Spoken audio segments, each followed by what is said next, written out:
Hello everyone, स्वागत है आप सभी का आपके अपने YouTube channel unique concept cracker में। उम्मीद है आप लोग काफ़ी अच्छे होंगे, स्वस्थ होंगे, मस्त होंगे और आपकी 2026 बोर्ड एग्जाम की तैयारी एकदम शानदार चल रही होगी। ठीक है, और आज के इस लेक्चर में हम लोग शुरू करने वाले हैं रसायन शास्त्र को। रसायन शास्त्र यानी केमिस्ट्री के चैप्टर नंबर 1, जिसका नाम है रासायनिक समीकरण एवं रासायनिक अभिक्रिया एवं समीकरण। ठीक है, इस चैप्टर को शुरू करने से पहले हम आपको कुछ इन्फॉर्म कर देना चाहते हैं। हम आपकी 2026 बोर्ड एग्जाम की तैयारी को और अधिक शानदार बनाने के लिए और अधिक बेहतरीन बनाने के लिए, ताकि 2026 बोर्ड एग्जाम में आपकी परफॉर्मेंस काफ़ी अच्छी हो, इसके लिए हम आपके लिए लेके आए हैं क्रैकर सीरीज। हमारे द्वारा लाए गए सीरीज का नाम है क्रैकर सीरीज। इस सीरीज में आपको क्लास 10th एग्जाम की अर्थात क्लास 10th की सभी विषयों की कंप्लीट तैयारी वो भी शानदार तरीके से करवाई जाएगी, ताकि बोर्ड एग्जाम में आपसे एक भी क्वेश्चन मिस ना हो। ठीक है, और ये सीरीज 4 महीना चलने वाली है, अक्टूबर, नवंबर, दिसंबर और जनवरी। और इस 4 मंथ में अभी तो कुछ दिन सितंबर का भी बचा हुआ है, लेकिन इस 4 मंथ में आपकी तैयारी को बेहतर बनाएंगे और इसी 4 मंथ में आपको एग्जाम की एक एक चीज़ बताया जाएगा कि कैसे कॉपी लिखना है, कैसे ऑब्जेक्टिव सॉल्व करना है, कैसे सब्जेक्टिव सॉल्व करना है, कैसे कैसे तैयारी करवाया जाएगा। तो हर एक चीज़ बेहतर ढंग से यहाँ पे मिलेगा, ताकि आप बिहार बोर्ड 2026 के एग्जाम में बेहतर से बेहतर परफॉर्म कर सकें। ठीक है, तो आइए हम शुरू करते हैं आज के चैप्टर को, जिसका नाम है रासायनिक अभिक्रिया एवं समीकरण। केमिस्ट्री के इस चैप्टर को शुरू करने से पहले हम कुछ बेसिक चीज को देख लेते हैं, फिर हम केमिस्ट्री के पहले अध्याय को शुरू करेंगे। जैसा कि आप सभी जानते हैं कि विज्ञान क्या है, साइंस क्या है, इसकी डिफिनेशन बताने की आवश्यकता भी नहीं है, ये आपको पता होगा। अगर आपको इसके बारे में पता नहीं है कि साइंस क्या है, तो इसी चैनल में बेसिक साइंस से रिलेटेड एक टॉपिक हमने पढ़ा रखा है, एक लेक्चर होगा बेसिक साइंस करके, आप उस लेक्चर को देख लीजिए। उस लेक्चर में कंप्लीट साइंस एक्चुअल में क्या है इसके बारे में डिटेल से फुल एक्सप्लेनेशन किया गया है। आपको वहाँ पे क्लियर समझ में आ जाएगा कि एक्चुअल में साइंस चीज़ क्या है, क्या पढ़ा जाता है साइंस में, कैसे पढ़ा जाता है साइंस में, क्यों पढ़ा जाता है साइंस को, हर एक चीज़ आपको वहाँ पे समझ में आ जाएगी। तो अभी हम बस जानते हैं कि विज्ञान क्या है। विज्ञान को कितने भागों में बांटा जाता है? विज्ञान को रियल में 2 भाग में बांटा जाता है, भौतिक विज्ञान और एक जैव विज्ञान। विज्ञान को 2 भाग में बांटा जाता है, भौतिक विज्ञान और जैव विज्ञान। भौतिक विज्ञान को हम फिजिकल साइंस और जैव विज्ञान को बायोलॉजिकल साइंस कहते हैं। अर्थात साइंस को कितने भाग में डिवाइड किए? 2 भाग में, फिजिकल साइंस और बायोलॉजिकल साइंस। फिजिकल साइंस के अंतर्गत आता है भौतिकी और रसायन शास्त्र अर्थात फिजिक्स और केमिस्ट्री। बायोलॉजिकल साइंस के अंतर्गत आता है हमारा बॉटनी और जूलॉजी। साइंस को हमने 2 भाग में बांटा, physical science, biological science. Physical science के अंतर्गत फिजिक्स, केमिस्ट्री 2 विषय है, और बायोलॉजिकल साइंस के अंतर्गत आता है हमारा बॉटनी और जूलॉजी। यहाँ तक में कोई डाउट? और इस सब्जेक्ट में और इस लेक्चर में हम पढ़ने वाले हैं केमिस्ट्री के बारे में। किसके बारे में पढ़ने वाले हैं? केमिस्ट्री के बारे में। आखिर केमिस्ट्री क्या चीज़ है, तो देखते हैं कि केमिस्ट्री क्या होता है। वास्तव में केमिस्ट्री क्या है? अणुओं और परमाणुओं का विज्ञान है। केमिस्ट्री को हम लोग अणु और परमाणु का विज्ञान भी कहते हैं, मॉडर्न परिभाषा के अनुसार कि अणुओं एवं परमाणुओं के विज्ञान को केमिस्ट्री कहते हैं। केमिस्ट्री के अंतर्गत मेनली पदार्थों के बारे में पढ़ा जाता है। और पदार्थों में कौन सा पदार्थ? केमिस्ट्री के अंतर्गत मेनली निर्जीव पदार्थों को पढ़ा जाता है। कौन सा? निर्जीव पदार्थ को पढ़ा जाता है। निर्जीव पदार्थ में जैसे ईंट, पत्थर, जो भी हो, निर्जीव पदार्थ कैसे बना होता है, उसकी संरचना कैसी होती है, उसका गुण क्या क्या होता है, उसमें रूपांतरण कैसे होता है, इन्हीं सब चीज़ों के बारे में हम लोग पढ़ते हैं केमिस्ट्री में। अर्थात केमिस्ट्री क्या है? विज्ञान की वह शाखा है जिसके अंतर्गत किसी पदार्थ के अवस्था, गुण, संरचना एवं रूपांतरण का अध्ययन किया जाता है। ठीक है, केमिस्ट्री में क्या पढ़ते हैं हम लोग? निर्जीव पदार्थों के गुण के बारे में पढ़ते हैं, उसकी संरचना कैसी होती है वो पढ़ते हैं, उसका रूपांतरण कैसे होता है वो पढ़ते हैं। जैसे पानी ठोस बन जाता है बर्फ के रूप में, बर्फ बर्फ को हम पिघला के पानी बना सकते हैं, पानी को और गर्म करेंगे तो वो गैस बन जाता है, गैस को गर्म करने से वो प्लाज्मा की अवस्था में आ जाता है। ऐसे हम लोग क्या करते हैं, इसमें उसके रूपांतरण के बारे में भी पढ़ते हैं कि कैसे कैसे पदार्थ में रूपांतरण होता है। तो केमिस्ट्री में कोई दिक्कत, केमिस्ट्री क्या है कि विज्ञान की वह शाखा जिसके अंतर्गत किसी पदार्थ की अवस्था, गुण, संरचना एवं रूपांतरण का अध्ययन किया जाता है, केमिस्ट्री कहलाता है, अर्थात रसायन शास्त्र कहलाता है। यहाँ तक में किसी को कोई डाउट, आई होप कि यहाँ तक में आपको कोई डाउट नहीं होगा। वास्तव में केमिस्ट्री शब्द की उत्पत्ति जो है मिस्र भाषा का एक शब्द केमिया से हुआ है, जिसका मतलब होता है काला मिट्टी या काला पदार्थ। केमिस्ट्री की उत्पत्ति कहाँ से हुई? मिस्र भाषा में एक शब्द है केमिया, मिस्र में एक शब्द है केमिया, मिस्र एक देश का नाम है, वहाँ की भाषा में एक शब्द है केमिया। इसी केमिया से केमिस्ट्री बना है, जिसका मतलब होता है काला मिट्टी या काला पदार्थ। यहाँ तक में कोई डाउट नहीं। केमिस्ट्री के जनक, अगर हम बात करें कि फादर ऑफ केमिस्ट्री कौन है, केमिस्ट्री के पिता किसे कहा जाता है? Father of chemistry Antoine Lavoisier, जिन्हें हम लोग ए लेवोजियर भी कहते हैं, एंटोनी लेवोजियर, ठीक है, लेवोजियर, एंटोनी लेवोजियर, ये है हमारे केमिस्ट्री के जनक। और भारतीय केमिस्ट्री के जनक माने जाते हैं पीसी रॉय। ठीक है, अगर आपसे कोई पूछे कि इंडियन केमिस्ट्री के जनक कौन है, तो इंडियन केमिस्ट्री के जनक होंगे हमारे पीसी रॉय। अगर हम बात करें कि केमिस्ट्री को कितने भागों में बांट के पढ़ा जाता है, केमिस्ट्री को मेनली 3 भागों में बांट के पढ़ते हैं हम लोग, भौतिक रसायन, अकार्बनिक रसायन और कार्बनिक रसायन। केमिस्ट्री को हम लोग 3 भाग में डिवाइड करते हैं, भौतिक रसायन, अकार्बनिक रसायन और कार्बनिक रसायन। यहाँ तक में कोई डाउट? क्योंकि हमने स्पीड में निकाल लिया यहाँ तक, क्योंकि बेसिक चीजें हैं, ये आपको आनी चाहिए। तो हमें देख ली ये सारी चीजें और ये सारी चीजें। अगर आपको इसमें से किसी में डाउट है, कुछ नोट पॉइंट करना हो, तो आप चाहे तो इसका स्क्रीनशॉट ले सकते हैं या नोट कर सकते हैं।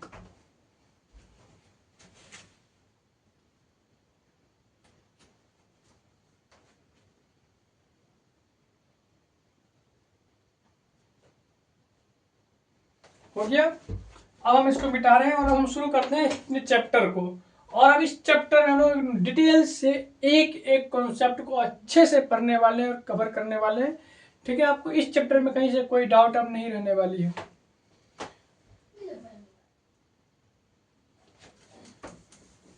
देखिए,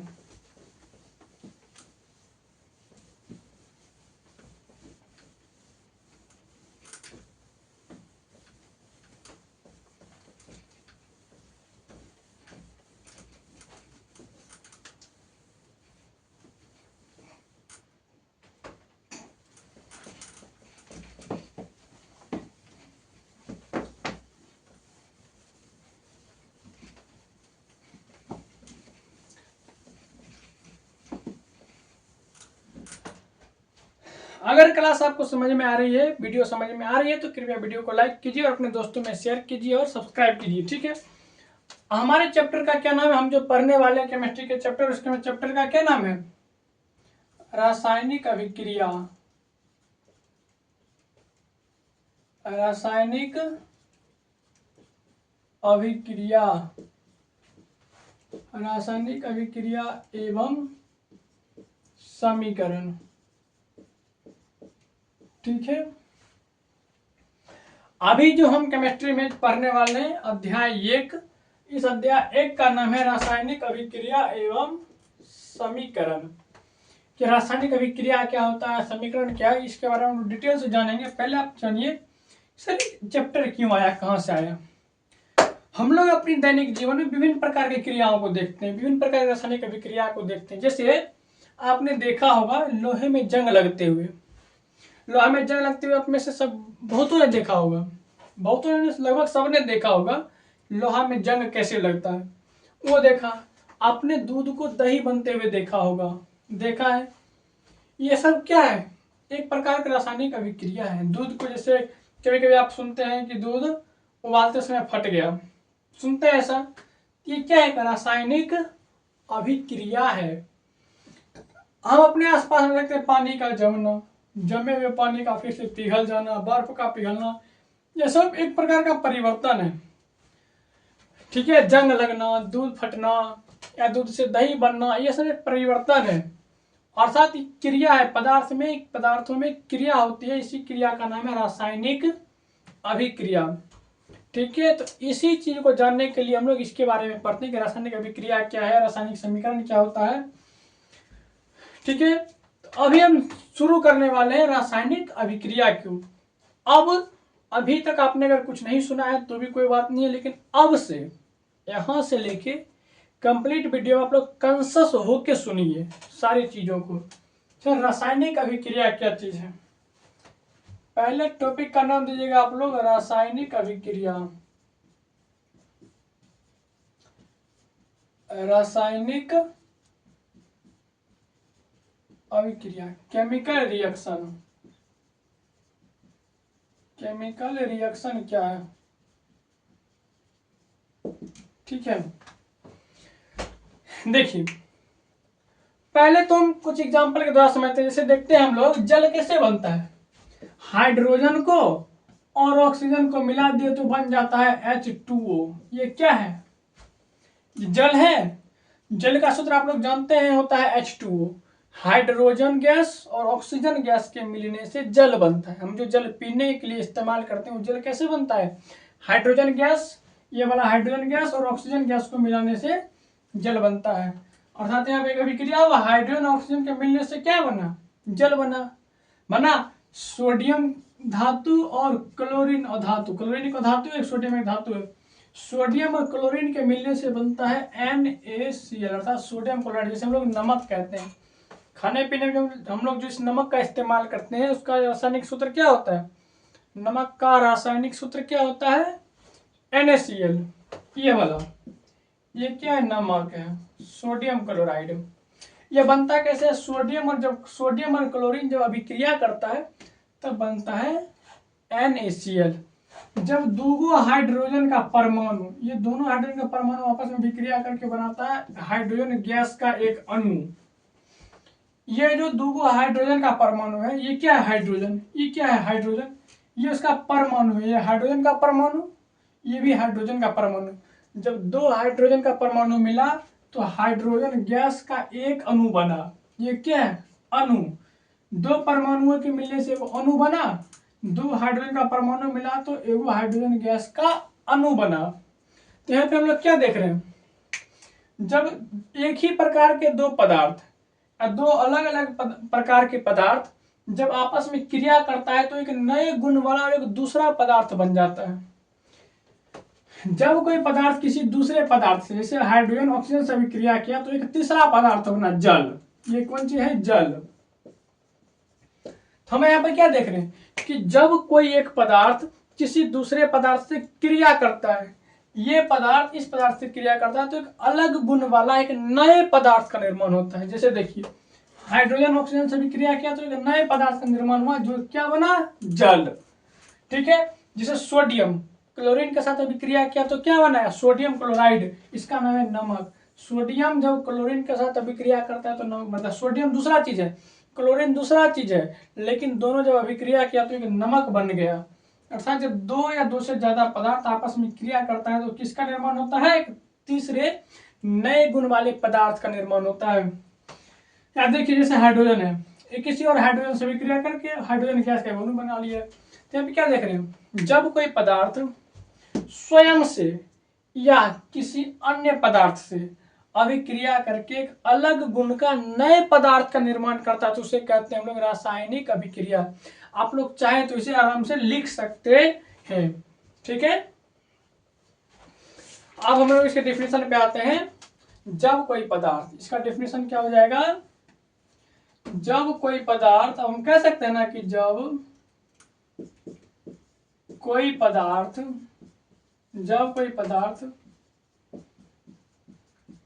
किसी अन्य पदार्थ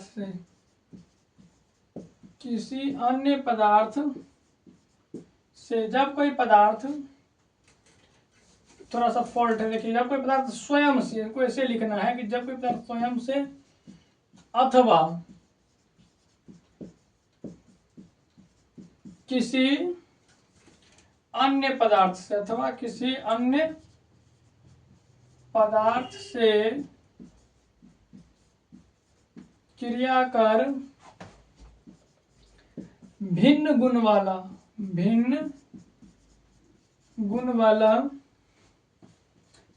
एक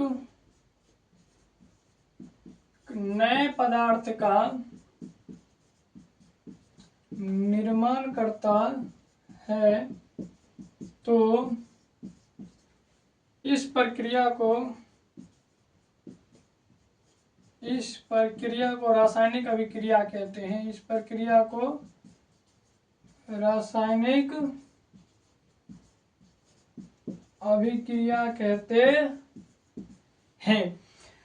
भिन्न गुण वाले से क्या मतलब, थोड़ा समझ जैसे यहाँ पे क्या, जब कोई पदार्थ स्वयं से अथवा किसी अन्य पदार्थ से क्रिया कर भिन्न गुण वाला एक नए पदार्थ का निर्माण करता है तो इस प्रक्रिया को रासायनिक अभिक्रिया कहते हैं।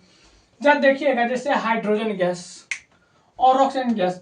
हाइड्रोजन जो है अपने आप में एक ज्वलनशील पदार्थ है। सूर्य जो जल रहा है, सूर्य से हमारे यहाँ जो प्रकाश आ रही है कैसे आ रही है, सूर्य से प्रकाश कैसे उत्पन्न हो रहा है, सूर्य जो है आग का एक गोला है, वो जल रहा है, उसमें क्या जल रहा है, हाइड्रोजन जल रहा है, हाइड्रोजन और हीलियम जल रहा है। अर्थात हाइड्रोजन एक ज्वलनशील पदार्थ है और ऑक्सीजन क्या है, ऑक्सीजन की उपस्थिति में कोई चीज जलता है, अर्थात ऑक्सीजन जो है ज्वलन का या कारक है। ऑक्सीजन क्या है, आग लगने की एक कारक है, इसके द्वारा आग लगता है। कोई चीज कब जलता है, ऑक्सीजन की उपस्थिति में ही ना कोई चीज आग पकड़ता है।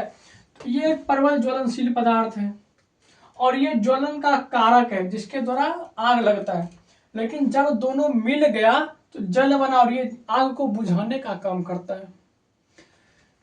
हाइड्रोजन एक ज्वलनशील पदार्थ है और ये ज्वलन का कारक है, अर्थात आग लगने का कारक है ये। लेकिन जब ये दोनों मिला तो जल का निर्माण हुआ और ये आग बुझाने का काम करता है। देखिए इसका गुण क्या है, इसका गुण क्या और इसका गुण एक अलग हो गया। इस सब को क्या है, ये दोनों का जो गुण है आग लगाता है और ये आग को बुझाता है।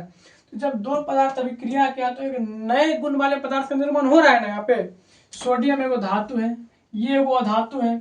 जब ये दोनों अभिक्रिया किया तो नमक बना, जैसे हम लोग भोजन के रूप में इस्तेमाल करते हैं। ठीक है, तो क्या आप देख रहे हैं कि दो अलग अलग गुण वाला पदार्थ जब अभिक्रिया करता है तो एक नए गुण वाले पदार्थ का निर्माण होता है। अब देखिए पदार्थ या तो स्वयं से अभिक्रिया कर रहा है, जैसे एक पदार्थ अपने से अभिक्रिया कर लिया, हाइड्रोजन का एक परमाणु दूसरे हाइड्रोजन परमाणु से अभिक्रिया किया, हाइड्रोजन का एक परमाणु दूसरे हाइड्रोजन के परमाणु से अभिक्रिया कर लिया, अर्थात एक पदार्थ स्वयं से अभिक्रिया कर रहा है तो अणु बना, हाइड्रोजन गैस का एक अणु बना लिया। या कोई पदार्थ किसी अन्य पदार्थ से अभिक्रिया करके एक दूसरा पदार्थ बना रहा है। तो ये सब जो क्रियाएं हैं, ये सब जो प्रक्रिया है, दो पदार्थ की अभिक्रिया करने से तीसरा पदार्थ जो बन रहा है, इस प्रक्रिया का नाम है रासायनिक अभिक्रिया। ठीक है, तो अब समझ में आ गया आपको रासायनिक अभिक्रिया क्या होता है।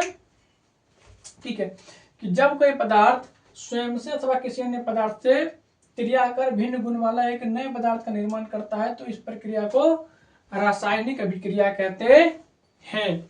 अब देखिए यहाँ पे ध्यान दीजिएगा, रासायनिक अभिक्रिया में देखिए हाइड्रोजन और ऑक्सीजन भाग लिया तो क्या बना, H2O।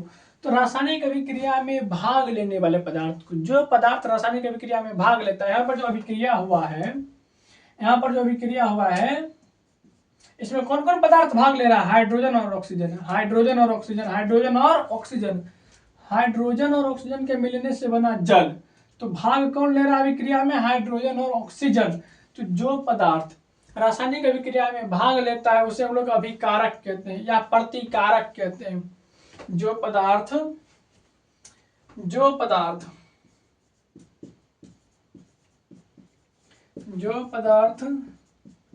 रासायनिक अभिक्रिया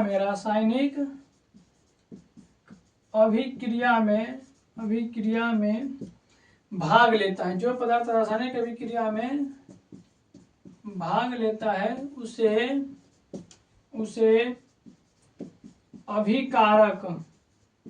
अभिकारक कहते हैं। ठीक है, इसे हम लोग प्रतिकारक भी कहते हैं। और अभिक्रिया के फलस्वरूप, रासायनिक अभिक्रिया के फलस्वरूप जो नए पदार्थ का निर्माण होता है उसे हम लोग प्रतिफल कहते हैं। सुनिए अभी समझाते हैं फिर से एक बार, अभी सुनिएगा। रासायनिक अभिक्रिया के फलस्वरूप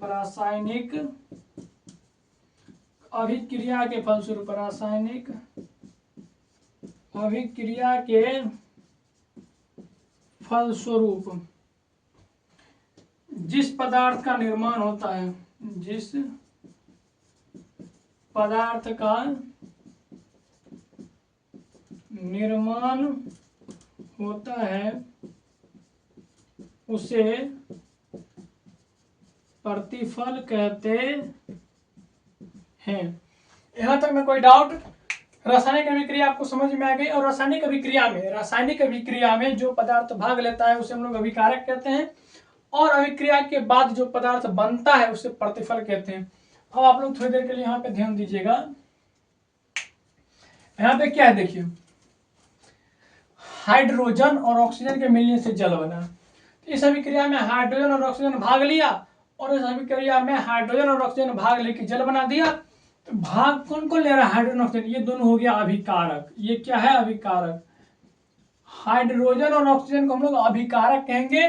और ये जो जल का निर्माण हुआ, ये अभिक्रिया के पश्चात जल बना, इस जल को हम लोग कहेंगे क्या? प्रतिफल। प्रतिफल इंग्लिश में जो कहते हैं प्रोडक्ट। ठीक है। रासायनिक अभिक्रिया में कौन? हाइड्रोजन और ऑक्सीजन भाग ले रहा है, तो भाग लेने वाले पदार्थ को अभिकारक, और अभिक्रिया के बाद जो पदार्थ बनता है उसे प्रतिफल कहते हैं। ठीक है। जैसे यहाँ पे क्या है, यहाँ पे Na और Cl, ये क्या? ये अभिकारक है। ये कौन सी है? अभिकारक। और ये जो नमक बना, ये कौन सी है? ये है प्रतिफल। ठीक है। जैसे यहाँ पे हाइड्रोजन और हाइड्रोजन, ये दोनों अभिक्रिया किया और कौन सी बना? H2 गैस बना।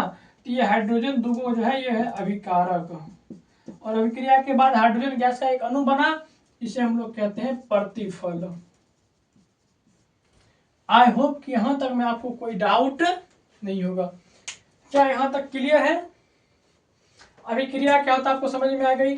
रासायनिक अभिक्रिया में जो पदार्थ भाग लेता है उसे अभिकारक कहते हैं, या उसी को प्रतिकारक भी कहते हैं। आप लोग चाहे तो लिख सकते हैं उस पॉइंट को भी। और रासायनिक अभिक्रिया के फलस्वरूप जिस पदार्थ का निर्माण होता है उसे प्रतिफल कहते हैं। जैसे यहाँ पे देखिए, अभिक्रिया में ये पदार्थ भाग ले रहा है, इस अभिकारक के, इस पदार्थ का निर्माण हो, इसे प्रतिफल कह दिए। इसमें कोई डाउट? आई होप कि आपको ये सारी चीजें समझ में आ गई होगी। अगर आपको यहाँ तक समझ में आया तो वीडियो को लाइक कीजिए, चैनल को सब्सक्राइब कीजिए। ठीक है। आप चाहे तो इसका स्क्रीनशॉट ले सकते हैं, हम लोग मिटाने वाले हैं इसे।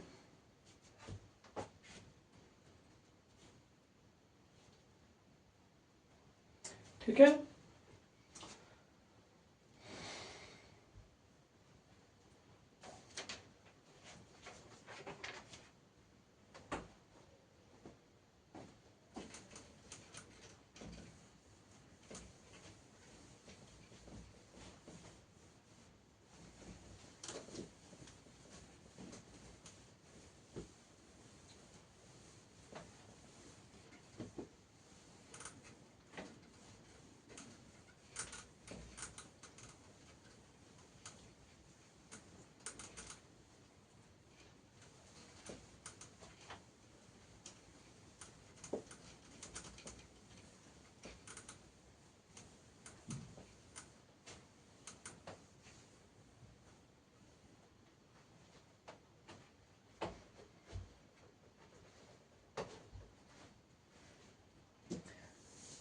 इसको भी मिटा लेते हैं हम लोग।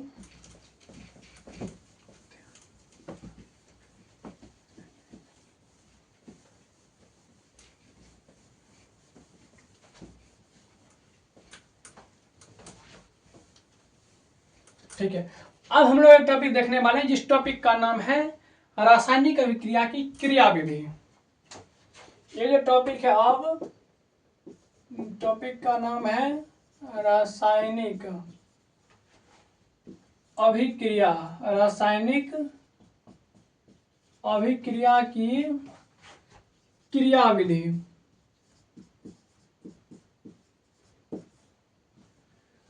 सर, रासायनिक अभिक्रिया की क्रियाविधि से क्या मतलब? तो हम अब समझने वाले हैं कि रासायनिक अभिक्रिया आखिर होता कैसे, उसका प्रोसेस क्या है, कोई चीज कैसे संयोग करता है, एक दूसरे से कैसे जुड़ जाता है और तीसरे पदार्थ का निर्माण होता है, कैसे होता है, वो जानने वाले। वो प्रक्रम क्या है, उसकी क्रियाविधि क्या है, कैसे कैसे नए दो पदार्थ के मिलने से किस तरह से एक तीसरे पदार्थ का निर्माण होता है, उस पूरे प्रोसेस को कहते हैं हम लोग अभिक्रिया की क्रियाविधि। किसी अभिक्रिया में जो प्रोसेस होता है उस प्रोसेस का नाम है अभिक्रिया की क्रियाविधि। जैसे देखिए, हमने क्या कहा था, जैसे मान लीजिए एक है HCl। प्लस सोडियम हाइड्रोक्साइड है NaOH। इसमें कोई डाउट है? नहीं। मान लीजिए एक है HCl और एक है NaOH, सोडियम हाइड्रोक्साइड, और ये है हाइड्रोक्लोरिक अम्ल। जब ये दोनों का अभिक्रिया करवाते हैं तो क्या बनेगा? ऐसा है, अभिक्रिया आखिर होता कैसे है? तो जब दोनों को अभिक्रिया करवाते हैं हम लोग, इसको और इसको साथ में लाते हैं, जब पास में लाते हैं तो ये जो पहले से बॉन्ड बना रखा है, अर्थात जो पहले से HCl है, NaOH है, सब कुछ अलग अलग भाग में पहले टूटता है। रासायनिक अभिक्रिया से पहले हर एक पदार्थ अपने अवयवी भाग में टूटता है। जैसे HCl में हाइड्रोजन है और क्लोरीन है, तो HCl जो है हाइड्रोजन और क्लोरीन में टूटेगा, ठीक है। और ये जो सोडियम हाइड्रोक्साइड है, ये सोडियम में और हाइड्रोक्साइड आयन में टूटेगा। ये किस में टूटेगा? Na पॉजिटिव में, यहां पर टूटा H पॉजिटिव और Cl नेगेटिव में ये टूटा, H प्लस में Cl माइनस में टूटेगा। ये जो NaOH है, जब ये क्या होता है, ये टूटता है Na पॉजिटिव में और OH नेगेटिव में। अर्थात जैसे HCl और NaOH की जब हम अभिक्रिया करवाते हैं तो क्या होता है, सबसे पहले ये बॉन्ड टूटता है। पहले से HCl, H और क्लोरीन अभिक्रिया करके HCl बनाया है, तो पहले हाइड्रोजन और क्लोरीन अलग होगा। यहाँ पे सोडियम हाइड्रोक्साइड है तो सोडियम और हाइड्रोक्साइड आयन अलग होगा, अर्थात पुराना यौगिक अलग होगा और फिर नया यौगिक बनेगा। पुराना बंधन टूटा और नया बंधन का निर्माण होगा। यहाँ पर जैसे ये सब अलग हुआ तो ये क्लोरीन और सोडियम ये अत्यधिक विद्युत ऋणात्मक होता है और ये विद्युत धनात्मक होता है। अब सर विद्युत ऋणात्मक का क्या मतलब है और विद्युत धनात्मक का क्या मतलब है, तो इसके बारे में हम लोग तीसरे चैप्टर में पढ़ने वाले हैं बहुत ही डिटेल से। अभी के लिए आप ये जान लीजिए कि विद्युत ऋणात्मक का मतलब होता है कि प्लस को अपनी ओर आकर्षित करेगा, और विद्युत धनात्मक का मतलब होता है कि माइनस को अपनी ओर तेजी से आकर्षित करेगा। विद्युत ऋणात्मक जो है प्लस को अपनी ओर स्पीड में आकर्षित करेगा, और विद्युत धनात्मक जो है माइनस को अपनी ओर स्पीड में आकर्षित करेगा। जैसे यहाँ पे है, ये क्या, एक विद्युत ऋणात्मक है और सबसे अधिक विद्युत, बहुत ज्यादा विद्युत ऋणात्मक होता है ये, और ये बहुत अधिक विद्युत धनात्मक होता है। जैसे ये सारा बॉन्ड टूटा, देखिए HCl से H और Cl अलग हुआ, NaOH से Na और OH अलग हुआ, जैसे ये सब अलग हुआ बस ये तुरंत दोनों अभिक्रिया कर लेता है। ये तुरंत, ये बहुत क्रियाशील होता है, ये दोनों तुरंत अभिक्रिया करके बना लेता है NaCl, ठीक है। ये दोनों क्या बना है, NaCl, और ये OH नेगेटिव आयन और H पॉजिटिव आयन मिलने के बाद बना देता है H2O अर्थात जल। इस अभिक्रिया में क्या हुआ, लवण और जल, नमक और जल बना, ये है नमक NaCl और ये है जल। समझ में अभिक्रिया कैसे होता है? अभिक्रिया होने से पहले क्या हुआ, इस वाले पदार्थ में ये क्या अभिकारक है, इधर जो बना ये प्रतिफल है, ये इधर जो है अभिकारक, इधर है प्रतिफल, तीर के इस ओर अभिकारक, तीर के इस ओर प्रतिफल। तो अभिक्रिया होने से पहले जो पदार्थ हम लोग लेते हैं वो पदार्थ पहले टूटता है। हाइड्रोजन और क्लोरीन जो है, हाइड्रोजन और क्लोरीन अलग अलग हो गया, सोडियम हाइड्रोक्साइड में सोडियम और हाइड्रोक्साइड अलग हो गया, अर्थात कोई पदार्थ जिस चीज से बना होता है उस चीज में अलग हो जाता है। यह हाइड्रोजन और क्लोरीन से बना, हाइड्रोजन और क्लोरीन में अलग हो गया, ये दोनों अलग हुआ। जैसे ही क्या हुआ, ये दोनों बना है, ये दोनों बना है, तो इसका पुराना बॉन्ड टूट गया, पहले से जो ये जुड़ा हुआ था वो बंधन टूटा, ये अलग हो गया और फिर नया बंधन बना सोडियम और क्लोरीन के बीच में, सोडियम क्लोराइड बना, और एक बंधन इसके और इसके बीच में बना तो H2 अर्थात जल बना। यही होता है अभिक्रिया की क्रिया विधि। इसमें क्या होता है, किसी भी रासायनिक अभिक्रिया में सर्वप्रथम अभिकारक का जो अणु होता है, अभिकारक के जो अणु होते हैं, ये अभिकारक का अणु है, ये भी अभिकारक का अणु है, ये प्रतिफल है। तो रासायनिक अभिक्रिया में सर्वप्रथम जो है अभिकारक का अणु अपने परमाणुओं में टूटता है और फिर परमाणु संगठित होके एक नए प्रतिफल का निर्माण करते हैं। इसी क्रिया विधि को हम लोग कहते हैं रासायनिक अभिक्रिया की क्रिया विधि। आइए इसको हम लिखते हैं अभी।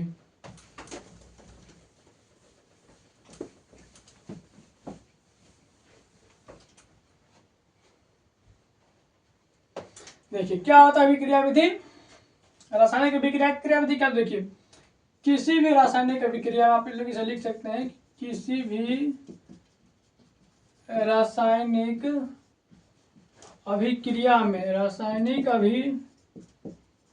किसी भी रासायनिक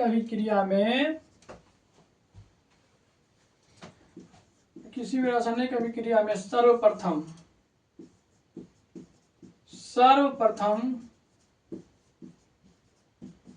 अभिकारक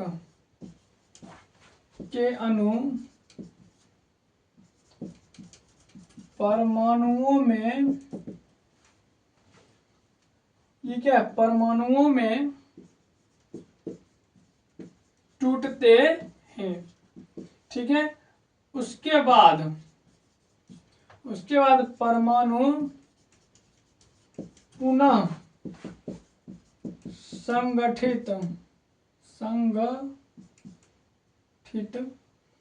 संगठित होकर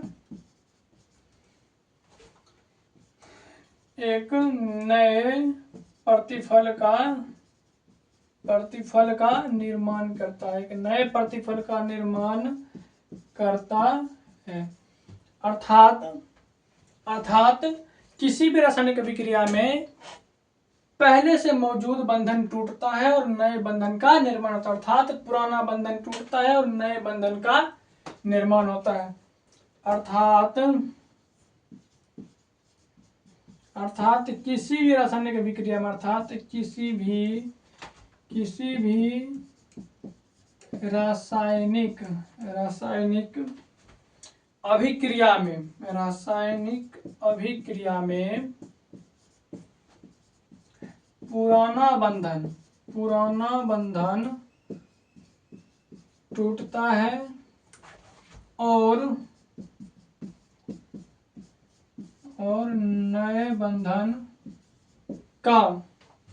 और नए बंधन का निर्माण होता है। ये रहा हमारा रासायनिक अभिक्रिया की क्रियाविधि। ठीक है, आई होप कि आपको यहाँ तक में कोई डाउट नहीं हुआ होगा। आज की क्लास हम यहाँ पे समाप्त करते हैं। आपका आई होप आज हमने क्या क्या पढ़ा, दो चीजें पढ़ा हमने। रासायनिक अभिक्रिया क्या होता है, अभिकारक क्या होता है, प्रतिफल क्या होता है और रासायनिक अभिक्रिया होता कैसे है, रासायनिक अभिक्रिया की क्रियाविधि क्या है। हमने ये सारे टॉपिक को जान लिया, बेसिक कुछ बातें कर ली हमने इस चैप्टर में आज, कि केमिस्ट्री क्या होता है, केमिस्ट्री को कितने भाग में बांटा गया है, केमिस्ट्री के जनक कौन है, ये सब पे हम बात कर ली। ठीक है, अब कल से हम लोग चैप्टर स्टार्ट करेंगे। चैप्टर का खैर हम शुरुआत कर दिए हैं, अब कल से सिलेबस चलेगा तो काफी अच्छे से बेस्ट एक्सप्लेनेशन के साथ। अब आपकी तैयारी काफी बेहतरीन तरीके से करवाई जाएगी यहाँ पे। अगर आप लोग सपना इस चीज का देख रहे हैं, अगर आपका सपना ये है या आपका सपना ये है, अगर आप 460 प्लस लाना चाह रहे हैं या आप इसमें जाना चाह रहे हैं, आप बस कॉन्शियस होके इस चैनल पे आने वाली सारे वीडियोज को टाइम से अटेंड कीजिए, उसका नोट बनाइए, उसको रिवीजन कीजिए। हम गारंटी दे रहे हैं आपको, ये कोई नहीं काटेगा। यहाँ जाना इजी हो जाएगा, इजी, और ये तो आम बात हो जाएगी, ये लाना आपके लिए आम बात हो जाएगा। ठीक है, बस आप लोग कॉन्शियस होके इस चैप्टर के, अर्थात इस चैप्टर को और आने वाले चैप्टर्स को कंप्लीट और अच्छे से देखिए, उसका नोट बनाइए और रिवीजन कीजिए। इस चैनल पे आपको सारे सब्जेक्ट की बेहतरीन तैयारी करवाई जाएगी और एक बेहतर तरीके से सबको पढ़ाया जाएगा, एक अलग अंदाज में, एक नए आज तो खैर शुरुआत हुआ है अभी, ये मात्र शुरुआत है। अब जो आने वाला है बेस्ट एक्सप्लेनेशन आने वाला है। चैप्टर तो अब शुरुआत ही हुआ है, अभी क्या है तो इंट्रो मात्र है, ये अभी शुरू हुआ है। अब जो शुरू होने वाला है, जो चैप्टर आने वाला है, उसका बेस्ट एक्सप्लेनेशन आपको मिलेगा, जो शायद कहीं आप ऐसे नहीं पढ़े। बहुत सारे टीचर हैं, सबकी बात नहीं करते, मैक्सिमम टीचर क्या करते हैं, एकदम परिभाषा लिख दिए, 4-5 बार परिभाषा को सुना दिए, हो गया, रटवा दिए हो गया, उससे समझ में आने वाला नहीं। साइंस को ऐसे नहीं पढ़ाया जाता, साइंस को पढ़ने का तरीका अलग है। साइंस का डिमांड अलग होता है, मैथ का डिमांड अलग होता है। मैथ को हम लोग मैथ की तरह पढ़ेंगे, ना कि एसएसटी की तरह पढ़ेंगे। साइंस को साइंस की तरह पढ़ेंगे, ना कि एसएसटी की तरह पढ़ेंगे। साइंस समझने की चीज़ है, कॉन्सेप्ट क्लियर करने की चीज़ है। साइंस को रट के कोनो फायदा नहीं है। साइंस में डिफिनीशन को बनाया जाता है, रटा नहीं जाता है। तो हम लोग अब उसी पे काम करेंगे, चाहे बोर्ड एग्जाम में कैसे भी क्वेश्चन आए, घुमा के आए, हार्ड आए, हल्का आए, कोई मतलब नहीं, सारा का सारा क्वेश्चन सॉल्व होगा आपसे। ठीक है, अगर आपको यहाँ तक में कोई डाउट नहीं हुआ, आपको सारी चीज़ें समझ में आई है, तो वीडियो को लाइक कीजिए, अपने दोस्तों के पास शेयर कीजिए और चैनल को सब्सक्राइब जरूर कीजिए। धन्यवाद, तब तक के लिए जय हिंद।